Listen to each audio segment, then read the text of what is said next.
pan kapang room laki chok si Pima kacasong pulatante inut leader pulatante amend with courage makes a majority inut sanggapo kikhidaya ang pulatante ratang pangunte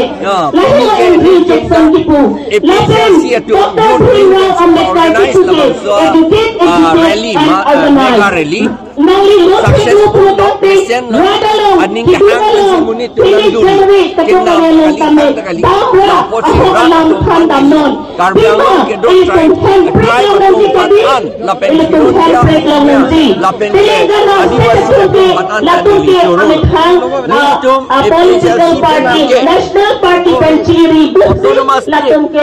regional political party tangtanglo Telenggana State nasi itu party lapit ilo at hayaan sa kami ilitong handbrake lang Japan lapen jipo kikiting atong hata mangpen itong minakloban sa Bangladesh atong ni brag news atong ilitulaphan labag APSSC handing ilitulaphan injustice ilitulaphan lamatan ng paninjitong langli doon sa tanin CCP ilitulaphan Congress ilitulaphan authority laban joba jokse kasi one voice itong Belenji itu bapa itu makanyuji itu konflik kelongle lapan employment kelongle international kapilih etnangji Bima ilitulaphan alam itu bhagiwan ediapan renilak alam itu bhagiwan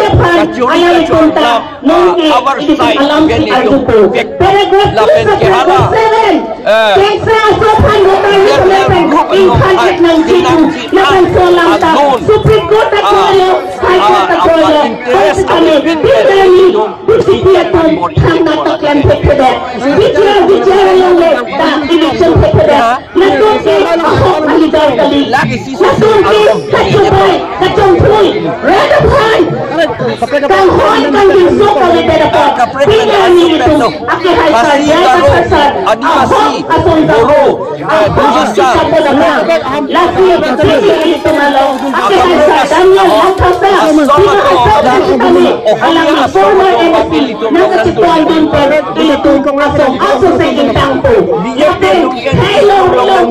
kaking hon sa petelo na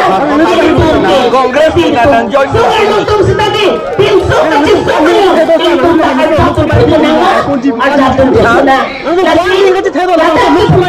behind every successful man there is a leader and behind every successful man there are more women ilitulaphan tapi itu ahok asur tungkad kapunta kinangsup kasi impitoan keputuan kami arjabon hituna lasen ilitulaphan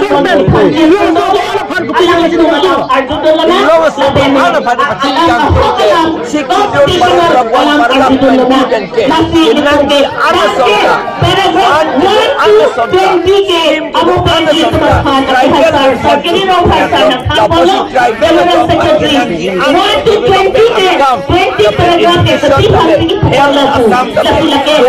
sikul alake tribal area kasi when I was saying we